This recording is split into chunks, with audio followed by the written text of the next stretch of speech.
Hello, कैसे हैं आप लोग। उम्मीद करते हैं बहुत अच्छे होंगे। आप लोग का क्लास अभी नंबर सिस्टम का चल रहा है, जिसके अंतर्गत आप लोग को 4 क्लास आप लोग का अभी तक हम ले चुके हैं, जिसमें नंबर ऑफ फैक्टर से संबंधित बहुत सारे प्रश्न को आपको हम बताए हैं। एकदम जीरो से स्टार्ट करके हाई लेवल तक के क्वेश्चन को उसमें हम करवाए हैं। उम्मीद करते हैं आप लोग पूरा सीरीज नंबर सिस्टम का केवल नंबर ऑफ फैक्टर जो आपको 4 पार्ट में बताए हैं, आप लोग उस चारों पार्ट को ध्यान से पढ़े होंगे, ध्यानपूर्वक देखे होंगे और कुछ सीखने का मौका मिला होगा। और आपको जो सबसे लास्ट क्लास जो क्लास 4 जो आपका लिया गया, वो पूरा नंबर सिस्टम के मेंस को जीरो लेवल से स्टार्ट किए थे। पार्ट 1 से पार्ट 2 पार्ट 3 पार्ट 4 तक आते आते पूरे मेंस लेवल के सवाल को हम आपको सॉल्व करवाए हैं नंबर सिस्टम को। वो केवल एक टॉपिक लिए नंबर सिस्टम का, वो केवल था नंबर ऑफ फैक्टर्स, जिसके अंदर sum of factors, number of factors, average of factors, multiplication of factors, product of factors, जो ETC होता है वो सब केवल प्रोडक्ट को आपको हम बताएं। जो 4 पार्ट में लिए SSC के प्री से लेकर के मेंस तक के उसे सारे सवाल को एक साथ आपको रखे हैं, जो आप पहले कभी नहीं इस प्रकार के क्वेश्चन को देखे होंगे। अब उसी सीरीज में हम आगे बढ़ते हैं। आज आपका क्लास 5 होने वाला है, जिसका संपर्क बैक क्लास से कुछ भी नहीं है। आज थोड़ा सा उससे हटके देख रहे हैं और यूनिक सवाल है, उसको हम लोग आज देखेंगे कि किस प्रकार के क्वेश्चन को कैसे सॉल्व करते हैं। क्वेश्चन तो आपके सामने PDF में डाला हुआ है, उम्मीद करते हैं आप लोग बनाए होंगे। उसी क्वेश्चन को आज क्वेश्चन नंबर 54 तक हो गया था, 55 से स्टार्ट करते हैं और देखते हैं कि आप नेक्स्ट क्वेश्चन को कैसे सॉल्व कर सकते हैं। कुछ अच्छे सवाल है, इसको हम लोग सॉल्व करते हैं, फिर आगे की बात करेंगे। ध्यान दीजिएगा। कह रहा है 1 2 3 4 5 बढ़ते हुए 85 तक गया और 1 तक आया का वर्गमूल क्या होगा। वर्गमूल का मतलब होता है रूट। जैसे कहा गया 16 का वर्गमूल मतलब 16 का रूट 4 क्या होता है आपका, 16 का 4 होता है, वही वर्गमूल पूछा गया है क्या होगा।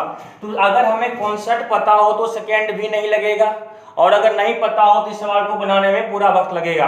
कुछ नहीं, याद रखिएगा नंबर सिस्टम जब हम आपको एडिशन बाय ग्रुपिंग में आएंगे, लैंग्वेज सेक्शन पर आएंगे, तो इस तरह की बहुत सारे ट्रिक्स आपको बताएंगे। क्या होता है, कोई भी प्राकृतिक संख्या अगर बढ़ते हुए पहले x तक गया, फिर घटते हुए अगर 1 तक आया, कोई भी प्राकृतिक संख्या बढ़ते हुए x तक फिर घटते हुए अगर 1 तक आता है, इस सबों का योगफल होता है, जो मैक्सिमम टर्म है उसी का स्क्वायर होता है। क्या होता है, याद रखिएगा ट्रिक्स। ये प्राकृतिक संख्या पे भी है, वर्ग में भी होता है, घन का भी, सबका ट्रिक्स होता है। वो आपको पार्ट बाय पार्ट आगे बढ़ते जाएंगे तो बताते जाएंगे आपको, जो कहीं नहीं मिलेगा। तो ध्यान दीजिए, इस सबों का योगफल क्या हो गया आपका, x स्क्वायर हो गया। तो आप जानते हैं अगर हम इसका योगफल x स्क्वायर हो गया, तो अगर इसी पे हम अगर रूट लगा देते हैं, अगर इसी पे हम रूट लगाएंगे तो बोथ साइड आपको रूट लग जाएगा। मेरी बात समझिएगा, तो बोथ साइड रूट लग जाएगा आपका। इसका मतलब हो गया उत्तर क्या निकल गया, x। मतलब ये हो गया, अगर इस तरह की संख्याएं हो जो पहले बढ़ते क्रम में गया फिर घटते क्रम में 1 तक आ गया हो, तो इस सभी संख्याओं का अगर योगफल निकालना हो तो योगफल जो मैक्सिमम टर्म है उसका स्क्वायर। अगर वर्गमूल कहा जाए तो कुछ नहीं, जो मैक्सिमम टर्म है वही आपका क्या होगा, उत्तर होगा। इसका मतलब है इसका दिए गए सवाल का उत्तर क्या हो जाएगा आपका, मैक्सिमम टर्म क्या दिख रहा है इसमें आपको, 85। उत्तर क्या हो गया, 85। उम्मीद करते हैं आपको समझ में आया होगा। नेक्स्ट सवाल देखिए, क्या कह रहा है कि 1 जोड़ 2 जोड़ 3 बढ़ते हुए x - 1 x तक आए, फिर घटते हुए 1 तक आए का वर्गमूल अगर 90 है, तो आपको पूछा कहा गया x स्क्वायर का मान क्या होगा। तो आप जान चुके हैं इतना बराबर अगर इतना होता है, इसका मतलब इससे हम क्या कर सकते हैं, x बराबर क्या निकल गया आपका 90। x बराबर क्या हो गया आपका 90 हो जाएगा ना, नहीं समझे बात को। अगर इतना बराबर ही अगर 90 दिया हुआ है, इसका मतलब है कि x बराबर क्या हो जाएगा आपका 90 हो जाएगा। तो पूछा गया है आपका x स्क्वायर क्या होगा, x स्क्वायर बराबर क्या हो जाएगा आपका 90 का स्क्वायर। आप खुद सोचिए 90 का स्क्वायर क्या बन जाएगा आपका 9 9 81। उत्तर कितना हो गया, 8100 आपका उत्तर हो गया। इस बस इसमें आपका मान 90 दिया हुआ था, बढ़ते हुए x तक आए, इसी का वैल्यू 90। ये वैल्यू किसके बराबर होता है, रूट का, x के बराबर, x ही आपका 90 है। x स्क्वायर बराबर कितना हो गया, 8100 हो गया। उम्मीद करते हैं समझ में आया होगा। इसी कॉन्सेप्ट पर आधारित नेक्स्ट क्वेश्चन है, इसको ध्यान से देखिएगा। कह रहा है 1 जोड़ 2 जोड़ 3 2x - 1 बढ़ते हुए 2x तक गया, फिर घटते हुए आपका 1 तक आया है का वर्गमूल आपको 90 दिया हुआ है। क्वेश्चन को ध्यान से देखिए, का वर्गमूल 90 दिया हुआ है, तो पूछा x स्क्वायर का मान क्या होगा।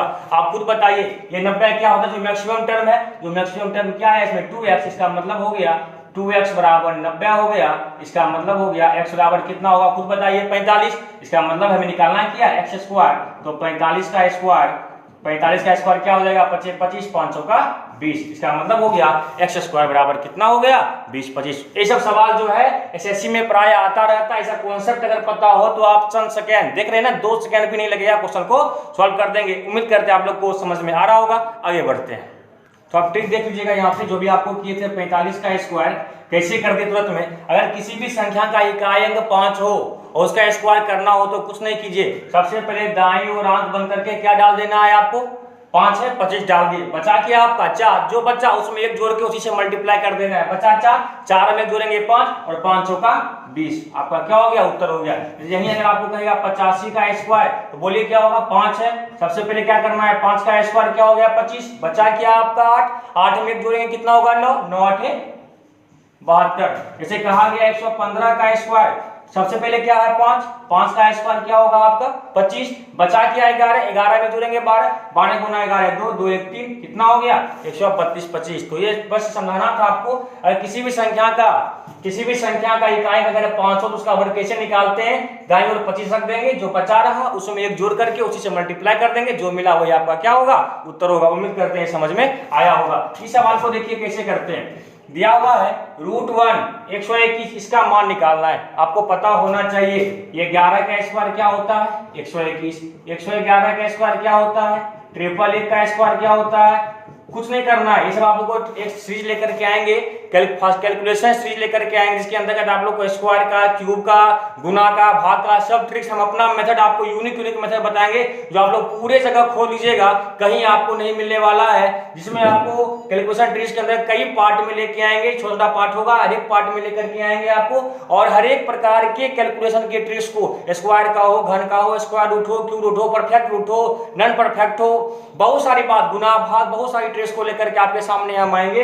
तो आप लोग उस सीरीज को भी ध्यान से रखिएगा, बहुत जल्द वो सीरीज आपके सामने आने वाला है। तो अभी थोड़ा ये जो था यहाँ बता देते हैं, 11 है 121, कितना एक है यहाँ पर, कितना एक, ट्रिपल एक, 3 एक है, 1 2 3 तक जाएंगे, फिर घटते हुए 1 तक आएंगे, कितना एक है 4 एक है, बढ़ते हुए 4 तक जाएंगे, फिर घटते हुए 1 तक आएंगे।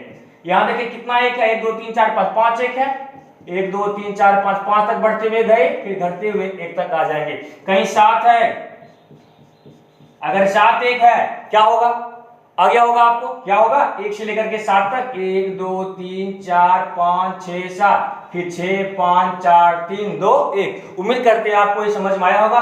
रिपीट डिजिट का स्क्वायर निकालना हो, खास कर अगर एक वाली बात हो, बात तो बहुत अलग होता है, अभी केवल एक की बात बता रहे हैं, जितना एक रहेगा 1 से लेकर के वहां तक जाइए, फिर घटते हुए 1 तक वहां पे आ जाइए। अब देखिए 1 का रूट तो 1 होगा, 1 किसका हो जाएगा आपका 11 का, 2 तक 3 तक गया है, किसका होगा 3 1 का, बढ़ते हुए आइए कहां तक गया है 6 तक, 1 2 3 4 5 6, यही ना हो जाएगा आपका, 6 तक गया है, जैसे यहां मान लीजिए 6 7 तक गया था 7 1, 5 तक गया था तो 5 1, 6 तक गया है तो कितना एक होगा 6 एक होगा।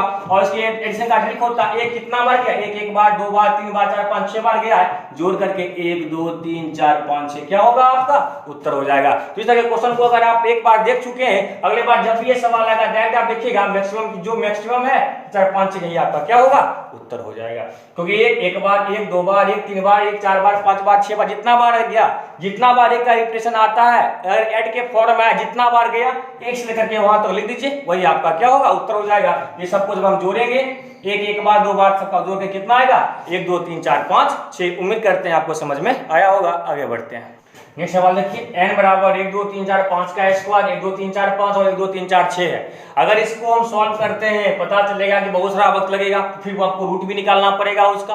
कुछ नहीं करना है, दिमाग ज्यादा मत लगाना है, बस दिमाग थोड़ा सोचिए। यहाँ क्या करना है, 1 2 3 4 5 अगर कॉमन कर लें, यहाँ क्या बचेगा, यहाँ पे 1 2 3 4 5 बचेगा, और ये कॉमन कर लिए, यहाँ पर क्या बचेगा 1 बचेगा, और यहाँ 1 2 3 4 6 आपका रह जाएगा। इसको ऐड करेंगे क्या मिलेगा 1 2 3 4 6, मतलब 12 345 गुना 12 346 प्लस 12 346। अगर 12 346 में से हम 12 346 कॉमन कर लेते हैं, यहाँ क्या बचेगा 1 2 3 4 5 और प्लस 1 बराबर कितना हो गया 1 2 3 4 6, 1 2 3 4 6 गुना 1 2 3 4 6 बराबर क्या कर सकते हैं इसको 1 2 3 4 6 का होल स्क्वायर। मतलब इसको जब सॉल्व करेंगे, सॉल्व करके ये मिला, ये कैलकुलेशन पे डिपेंड कर रहा है। आपको पूछा गया रूट n, तो रूट n बराबर 1 2 3 4 6 का होल स्क्वायर बराबर कितना हो जाएगा 1 2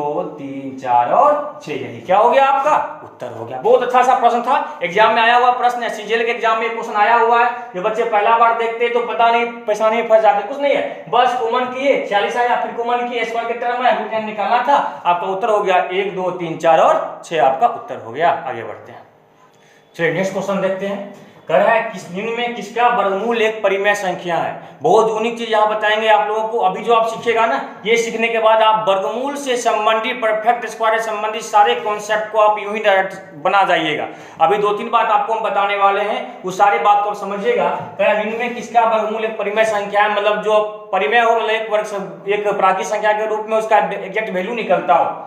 तो देखिए इतना दिया हुआ, अगर हम इसको सॉल्व करते हैं तो पता चलेगा एक ये ऑप्शन है, एक ये है, एक ये है, एक ये है। अगर इसको सॉल्व करेंगे तो हमारा समय बर्बाद होगा। तो कैसे हमें वर्गमूल दिए गए संख्या परफेक्ट स्क्वायर है या नहीं है, यह पता करने का क्या तरीका है, उस कॉन्सेप्ट को सबसे पहले हम देखते हैं। Concept of perfect square.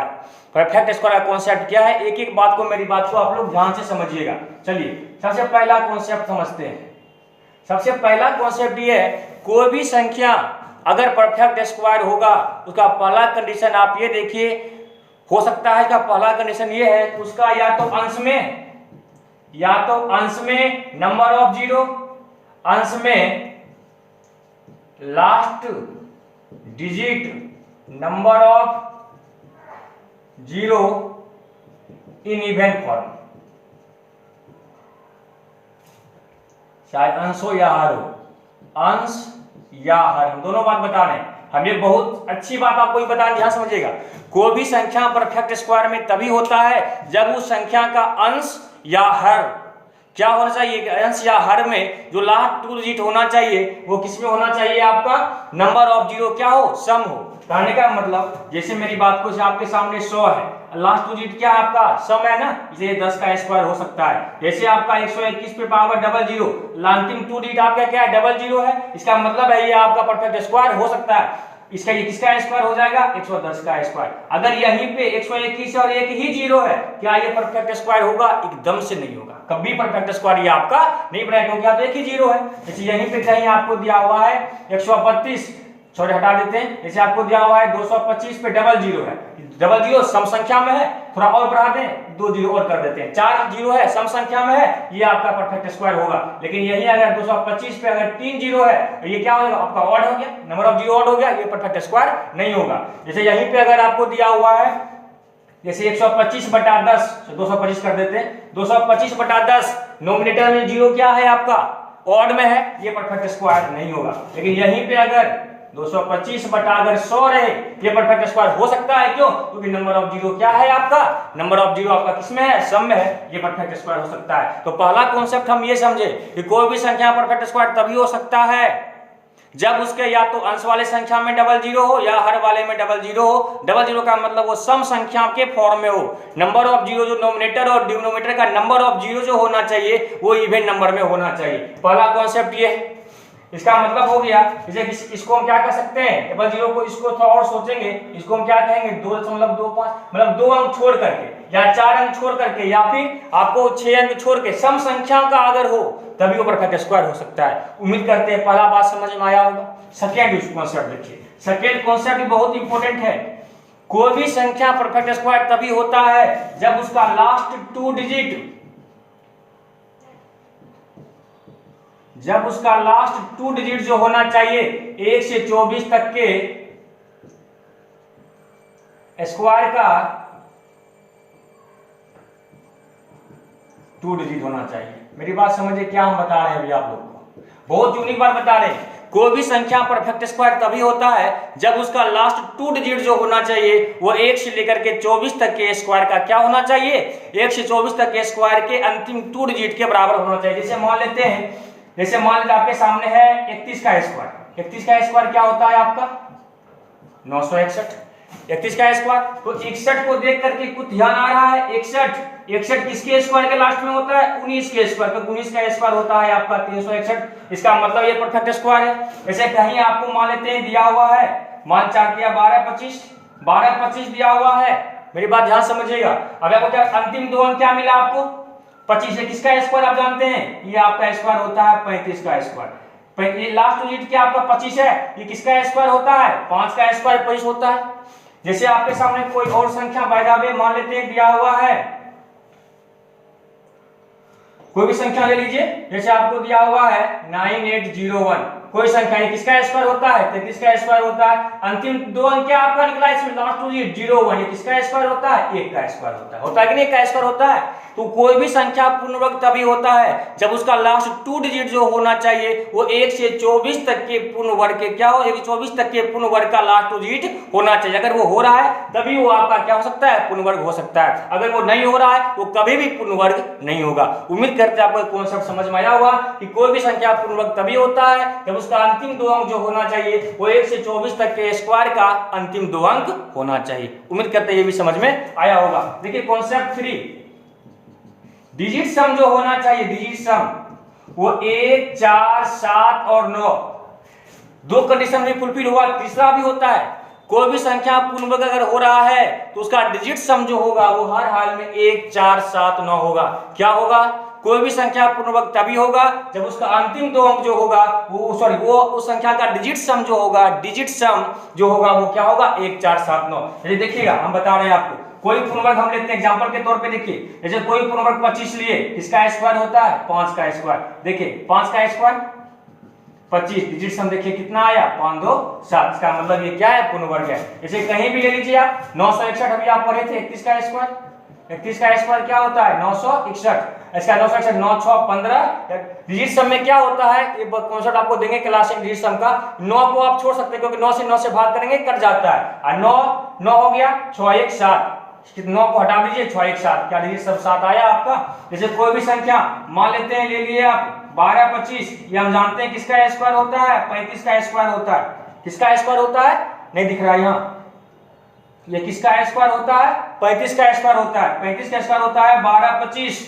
देखिए यहाँ जो 5, 2, 7, 7, 2, 9, 9 हट गया, केवल एक आया डिजिट सम, डिजिट सम एक आ रहा है आपको। और ये भी 9 क्यों हटाएगा, नहीं समझे कोई बात नहीं, 5, 2, 7, 7, 9, 1, 10 जो आया उसमें 9 से भाग कर दीजिए।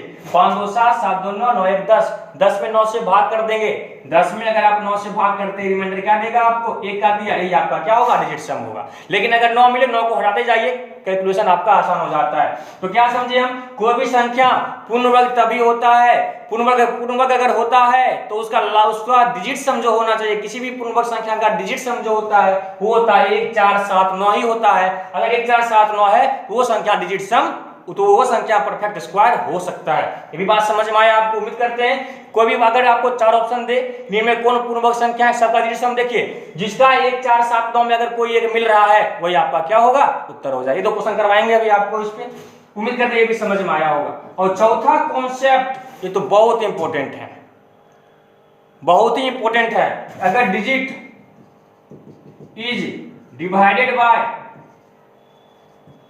8, अगर कोई भी पूर्ण वर्ग संख्या में अगर हम 8 से भाग करते हैं, कोई भी पूर्ण वर्ग संख्या में अगर हम क्या करते हैं, 8 से भाग करते हैं, कोई भी पूर्ण वर्ग संख्या में अगर हम क्या करते हैं, 8 से भाग करते हैं, तो उसका रिमाइंडर हमेशा ही या तो 0 या 1 या 4 होता है। ये 4 इंपोर्टेंट। और चौथा ध्यान समझिएगा, कोई भी संख्या पूर्ण वर्ग अगर है तो उसका लास्ट, तो उस संख्या का जो होगा आपका, उस संख्या में अगर हम 8 से भाग करते हैं, किसी भी पूर्ण वर्ग संख्या में अगर हम 8 से भाग करते हैं तो उसका रिमाइंडर हमेशा ही 0, 1 और 4 ही आता है। अगर 0, 1, 4 अगर नहीं आया है इसका मतलब है कि वो संख्या परफेक्ट स्क्वायर नहीं है। जैसे मेरी बात समझे, कोई परफेक्ट स्क्वायर हम ले लेते हैं, कोई भी परफेक्ट स्क्वायर हम लेते हैं, उम्मीद करते हैं यहाँ दिख रहा होगा आप लोगों को, यही से हम दिखते हैं। जैसे कोई भी व्यक्ति परफेक्ट स्क्वायर लेते हैं, ले लीजिए 125, 225, 225 15 का स्क्वायर होता है। इसमें अगर हम 8 से भाग करते हैं, देखिए रिमाइंडर क्या आया आपका, देखिए 8, 8 गुना 16, 88, 64, रिमाइंडर कितना आया, 1 आया। आना ही है आपका, हर हाल में रिमाइंडर 1 आएगा आपका। जैसे मान लेते हैं हम 49 ले लिए, 7 का स्क्वायर, इसमें अगर हम, दिख रहा है नहीं दिख रहा है, जैसे इसी में अगर हम 49 ले लेते हैं, 7 का स्क्वायर अगर 8 से भाग करेंगे, रिमाइंडर कितना आया, 8 48, 1 आया।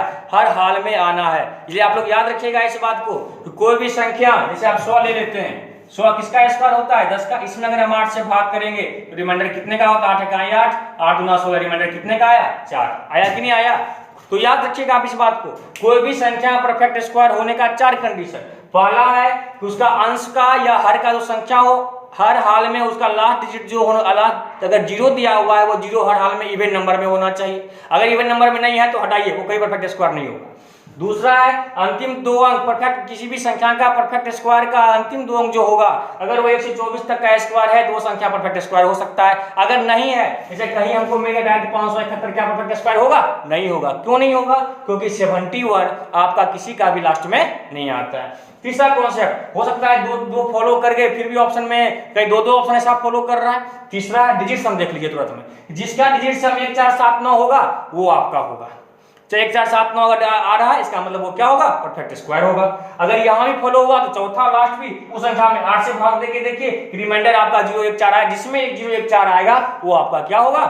परफेक्ट स्क्वायर होगा। तो उम्मीद करते हैं आप लोग को ये कॉन्सेप्ट जो हम आपको दिए हैं परफेक्ट स्क्वायर से संबंधित कॉन्सेप्ट, ये बहुत ही इंपॉर्टेंट है। आप लोग इसको बार बार देखिएगा, तो ये देखने के बाद याद रखिए वर्गमूल से संबंधित कोई भी प्रश्न अगर निकालना होगा 2 से 3 सेकंड में आप क्वेश्चन को सॉल्व कर देंगे, ये हमारा विश्वास है। अगर ये समझ में आया है तो आप लोग आगे क्वेश्चन को बनाइए और देखते हैं नेक्स्ट क्वेश्चन क्या कह रहा है। अब देखिए यहाँ पे इसको हटा देते हैं।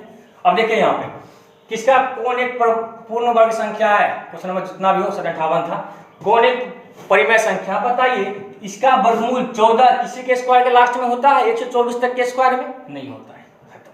96 होता है।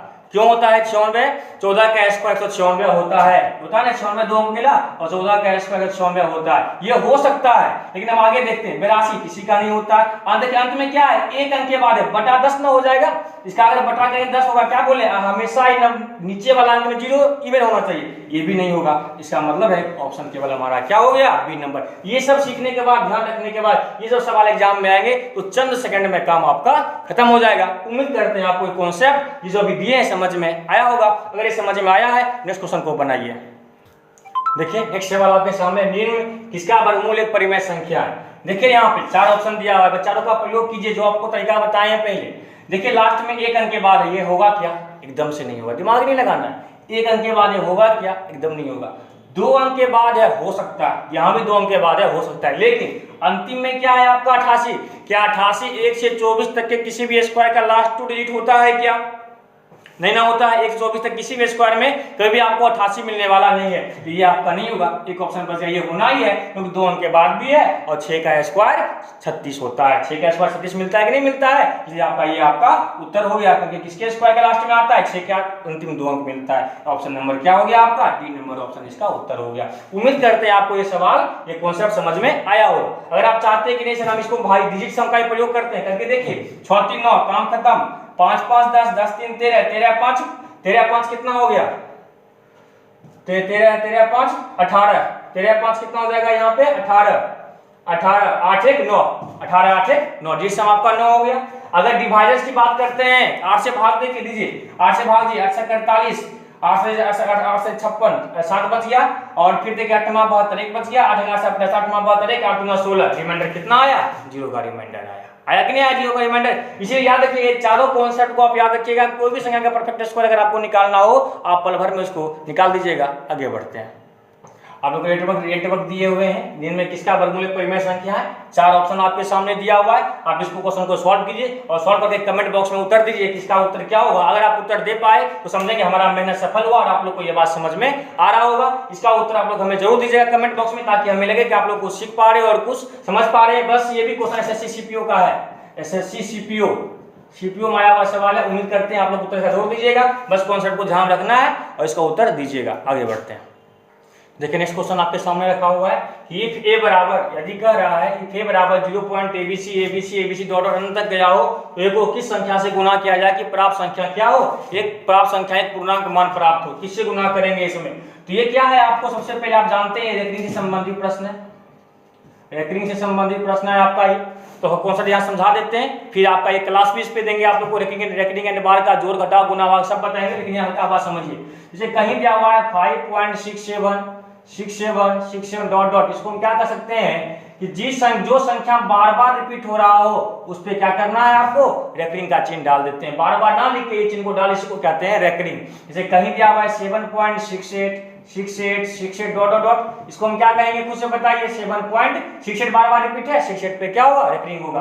कहीं दिया हुआ 9.089 अगर है कि इसको क्या कहेंगे बताइए, 9.0 तो रहेगा, रिपीट कौन हो रहा है, 8989 पर रिपीट हो रहा है, तो 89 पे क्या होगा आपका, रेकरिंग होगा। तो ध्यान रखिएगा, जो चीज बार बार रिपीट करता है वो उसी के ऊपर क्या डालते हैं, हम रेकरिंग डालते हैं। अब देखिए रेकरिंग को सॉल्व कैसे करते हैं इसको समझना है। जैसे देखिए आपके सामने कहीं दिया हुआ है 7.97 पे रेकरिंग, इसका मतलब कुछ नहीं होता है, इसका मतलब होता है 0 पॉइंट लिखिए पहले, 0.97 पे रेकरिंग का मतलब है कि 0 है, पॉइंट रहने दीजिए, करना कुछ नहीं है आपको, जो संख्या है 97 जितने अंक पे रेकरिंग है, मेरी बात ध्यान समझिएगा, जितने अंक पे रेकरिंग है उतना बटा 9 कर देना है, बस यही कहानी है। इसे कहीं दिया हुआ है 0.76 पे रेकरिंग, बताइए क्या होगा, 76 बटा क्या होगा, 99 होगा। कहीं दिया हुआ 0.875 पे रेकरिंग है, ये क्या कहेंगे आप, 875 बटा कितना 9, 999 हो जाएगा। और 0 पॉइंट लगा हुआ है, क्योंकि पॉइंट का कोई मतलब नहीं बनता इसलिए नहीं लिखते हैं इसको, 0 पॉइंट कर सकते हैं आप यहाँ पे, लेकिन इसका कोई जरूरत नहीं है, प्लस हो जाता है यहाँ पे। आगे बताएंगे क्या होता है ये सब, जब क्लास आप लोग का हम स्टार्ट करेंगे ना रेकरिंग के बाद, तो बताएंगे डीपली तरीका से आपको ये क्या होता है इसमें, तो ध्यान दीजिएगा यहाँ।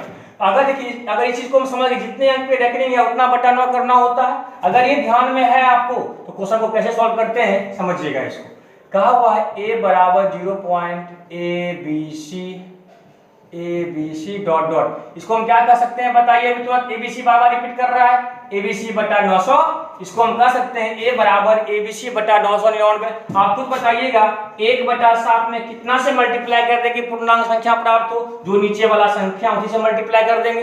अगर अगला कहेंगे अब इसी का गुणक, अगर 7 से भी कर सकते हैं, 14 से भी कर सकते हैं, क्योंकि 7 देंगे फिर भी कट जाएगा, 14 देंगे फिर भी कट जाएगा, 27 देंगे फिर भी कट जाएगा। जैसे 5/3 है, इसमें कितना से मल्टीप्लाई करें कि पूर्ण संख्या प्राप्त होगा, इसमें क्या कर सकते हैं, या तो 3 भी देंगे तो कट जाएगा, या फिर 3 का अगला फैक्टर क्या दे सकते हैं, 6 भी दे सकते हैं, या 9 भी दे सकते हैं। मतलब जो नीचे वाला है वो पूरा का पूरा कंटेंट ऊपर होना चाहिए। आप खुद बताइए इसमें कितना से गुना करना चाहिए हमें, या तो कितना से गुना करेंगे, 9 से 99 से तब ना कटेगा, या इसी का फैक्टर क्या होगा आपका, 9 दूना 18, 9 18 19, ये सॉरी 1998 होता है। या फिर क्या हो सकता है, इसी का फैक्टर जो भी होगा 999 का फैक्टर, अगला फैक्टर क्या होगा, 9 27, 27 2 29 का 9, 27 2 29, 29 97। तो इस प्रकार से फैक्टर होगा। हमें चूंकि करना क्या है, आप देखिए कि 999 का फैक्टर इसमें से कौन कौन है, इसमें 999 से भाग लग रहा है, ये हो सकता है, इसमें लगेगा क्या, नहीं लगेगा, इसमें लग सकता है, 1998 हो रहा है, इसका मतलब ऑप्शन क्या होगा आपका, ए एंड सी आपका क्या होगा, उत्तर होगा। उम्मीद करते हैं आप लोग को समझ में आया होगा कि ए बी सी है बटा 999 पूर्ण करने के लिए जो नीचे वाला कंटेंट है पूरा ऊपर होना चाहिए, ये 999 होगा, या इसी का कोई ना कोई क्या होगा फैक्टर होगा। तो 999 से भाग देके देखिए, इसमें 999 से यहाँ भी लग जाएगा, यहाँ तो लगेगा नहीं, 1000 है, इसमें लग गया, ऑप्शन क्या हो गया आपका, बोथ ए एंड सी। उम्मीद करते हैं आपको ये कॉन्सेप्ट, ये क्लास आपको समझ में आया होगा। कुछ 1-2 क्वेश्चन और भी अच्छी अच्छी बात है उसको देख लेते हैं, फिर आगे बढ़ते हैं। देखिए नेक्स्ट सवाल क्या है, 999 पे पावर 998 और 998 पावर 999 में कौन बड़ा है।